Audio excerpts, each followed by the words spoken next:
আদানি হাসিনা গোপন বিদ্যুৎ চুক্তি যদি পরবর্তী সরকার পুনর্বিবেচনা করে, তাহলে আমাদের সামনে কিছু গুরুত্বপূর্ণ প্রশ্ন আসবে। প্রথমত, আন্তর্জাতিক আইনের দিক থেকে চুক্তির বৈধতা ও শর্তাবলী কিভাবে প্রভাবিত হবে। দ্বিতীয়ত, রাজনৈতিক পরিস্থিতি, বিশেষ করে দেশের অভ্যন্তরীণ ও আন্তর্জাতিক সম্পর্কের উপর এর প্রভাব কী হতে পারে। তৃতীয়ত, অর্থনৈতিক দিক থেকে বিদ্যুৎ খাতের উন্নয়ন ও বিনিয়োগের সম্ভাবনা কেমন। সবশেষে, কূটনৈতিক সম্পর্কের ক্ষেত্রে প্রতিবেশী দেশগুলোর প্রতিক্রিয়া কেমন হবে। এই বিষয়গুলো গভীরভাবে বিশ্লেষণ করা প্রয়োজন, কারণ এর ফলে দেশের ভবিষ্যৎ নির্ধারিত হতে পারে। চুক্তির আন্তর্জাতিক বৈধতা ও আইনি বাধ্যবাধকতা নিয়ে ভাবুন। আদানি গ্রুপের মতো একটি আন্তর্জাতিক প্রতিষ্ঠানের সঙ্গে করা চুক্তি আইনগতভাবে বাধ্যতামূলক। একবার চুক্তি স্বাক্ষরিত হলে তা বাতিল বা পরিবর্তন করা হলে আন্তর্জাতিক আইন ভঙ্গ হতে পারে। নতুন সরকারকে এই বিষয়টি মাথায় রাখতে হবে, কারণ আইন লঙ্ঘনের ফলে আর্থিক শাস্তির ঝুঁকি তৈরি হতে পারে। আমাদের দেশের অর্থনীতি ও আন্তর্জাতিক সম্পর্কের জন্য এটি অত্যন্ত গুরুত্বপূর্ণ। তাই চুক্তির প্রতি যত্নবান হওয়া উচিত। অনেক ক্ষেত্রে আমরা দেখি যে কিছু চুক্তি দ্বিপাক্ষিক চুক্তি হিসেবে গণ্য হয়। এর মানে হল দুই দেশের মধ্যে একটি সমঝোতা তৈরি হচ্ছে, কিন্তু যখন এই চুক্তি লঙ্ঘিত হয় তখন পরিস্থিতি জটিল হয়ে যায়। তখন আন্তর্জাতিক মধ্যস্থতা আদালত বা বিনিয়োগ বিরোধ নিষ্পত্তি ফোরাম আমাদের সাহায্যে আসে। এই ফোরামগুলোতে আমরা আমাদের অধিকার রক্ষার জন্য আবেদন করতে পারি। এটি একটি গুরুত্বপূর্ণ প্রক্রিয়া, কারণ এটি আন্তর্জাতিক সম্পর্ককে মজবুত করে এবং ব্যবসায়িক পরিবেশকে সুরক্ষিত রাখে। তাই চুক্তির গুরুত্ব কখনোই অবহেলা করা উচিত নয়। আদানি গ্রুপের সঙ্গে ভারতের সরকারের চুক্তি বাংলাদেশের সঙ্গে সম্পর্ককে গভীরভাবে প্রভাবিত করতে পারে। যদি এই চুক্তি বাতিল হয় বা বড় পরিবর্তন আসে, তাহলে আঞ্চলিক কূটনীতিতে টানাপোড়েন সৃষ্টি হবে। বাংলাদেশ ও ভারতের মধ্যে বাণিজ্যিক সম্পর্কের উপর এর প্রভাব পড়বে, যা দুই দেশের অর্থনীতিতে অস্থিরতা সৃষ্টি করতে পারে। আদানি গ্রুপের প্রকল্পগুলো যদি সফল হয়, তাহলে তা দুই দেশের মধ্যে সহযোগিতা বাড়াতে সাহায্য করবে।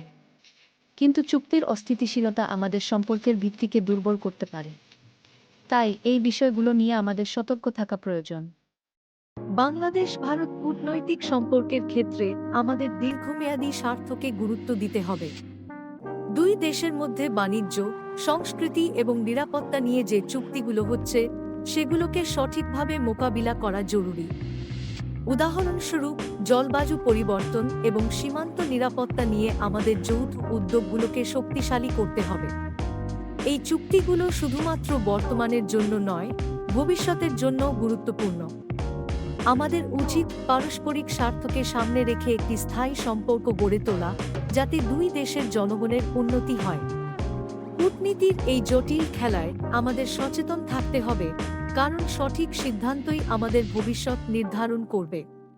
চুক্তির শর্ত অনুযায়ী বাংলাদেশকে মোটা অঙ্কের আর্থিক জরিমানা দিতে হতে পারে। ভাবুন, এই জরিমানা আমাদের অর্থনীতির জন্য কতটা বিপজ্জনক। দেশের উন্নয়ন প্রকল্পগুলোতে বাধা সৃষ্টি করবে, বিনিয়োগকারীরা দ্বিধায় পড়বে এবং সাধারণ মানুষের জীবনযাত্রায় নেতিবাচক প্রভাব ফেলবে। যদি আমরা এই পরিস্থিতি মোকাবেলা না করি, তাহলে আমাদের ভবিষ্যৎ আরও অন্ধকার হতে পারে। তাই এখনই সচেতন হতে হবে, যাতে দেশের অর্থনীতিকে সুরক্ষিত রাখা যায়।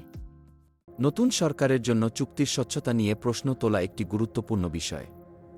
যদি তারা চুক্তি পর্যালোচনা করতে চায়, তাহলে জনগণের চাহিদার সাথে সামঞ্জস্য রেখে কাজ করা উচিত। জনগণের মতামত এবং আর্থিক স্বার্থ রক্ষা করা হলে তা কেবল সরকারের জন্য নয়, বরং দেশের জন্যও মঙ্গলজনক হবে। জনগণের অংশগ্রহণ নিশ্চিত করা হলে আমরা একটি শক্তিশালী গণতন্ত্রের দিকে এগিয়ে যেতে পারব। তাই আমাদের সকলের উচিত সরকারের প্রতি চাপ সৃষ্টি করা, যাতে তারা আমাদের স্বার্থকে গুরুত্ব দেয়। গণতন্ত্রের মূল ভিত্তি হল জনগণ, এবং আমাদের কণ্ঠস্বরই তা শক্তিশালী করবে। বিকল্প বিদ্যুৎ উৎসের সন্ধানে আমাদের এখনই পদক্ষেপ নিতে হবে। যদি নতুন সরকার আদানি গ্রুপের বিদ্যুৎ চুক্তি বাতিল করে, তাহলে আমাদের শক্তি সংকট এড়াতে স্থানীয় উৎপাদন বাড়ানো জরুরি। নবায়নযোগ্য জ্বালানিতে বিনিয়োগ করলে আমরা পরিবেশও রক্ষা করতে পারব এবং দীর্ঘমেয়াদে সাশ্রয়ী বিদ্যুৎ পেতে পারব। এছাড়া আন্তর্জাতিক উৎস থেকে বিদ্যুৎ আমদানি করাও একটি কার্যকরী সমাধান হতে পারে। আমাদের দেশের বিদ্যুৎ সংকট মোকাবিলার জন্য এই বিকল্পগুলোকে গুরুত্ব সহকারে বিবেচনা করা উচিত। চুক্তি বাতিল বা সংশোধন করার আগে নতুন সরকারের উচিত অভ্যন্তরীণ ও আন্তর্জাতিক বিশেষজ্ঞদের পরামর্শ নেওয়া। এটা খুবই গুরুত্বপূর্ণ, কারণ আমাদের দেশের অর্থনীতি এবং কূটনীতি যেন ক্ষতিগ্রস্ত না হয়। বিশেষজ্ঞদের মতামত নিয়ে একটি দীর্ঘমেয়াদী পরিকল্পনা তৈরি করা উচিত, যাতে আমরা সঠিক পথে এগিয়ে যেতে পারি। দেশের উন্নয়ন এবং স্থিতিশীলতা নিশ্চিত করতে এই পদক্ষেপগুলো অপরিহার্য। আমাদের ভবিষ্যৎ নির্ভর করছে এই সিদ্ধান্তগুলোর উপর। তাই সঠিক সিদ্ধান্ত নেওয়ার জন্য সময় নিন এবং পরিকল্পনা করুন। পারস্পরিক আলোচনার মাধ্যমে চুক্তির শর্তাবলী পুনর্বিবেচনা করা বাংলাদেশের জন্য একটি গুরুত্বপূর্ণ পদক্ষেপ। আমরা যদি আমাদের স্বার্থ রক্ষা করতে চাই, তবে আমাদের উচিত সঠিক তথ্য এবং যুক্তি নিয়ে আলোচনা করা।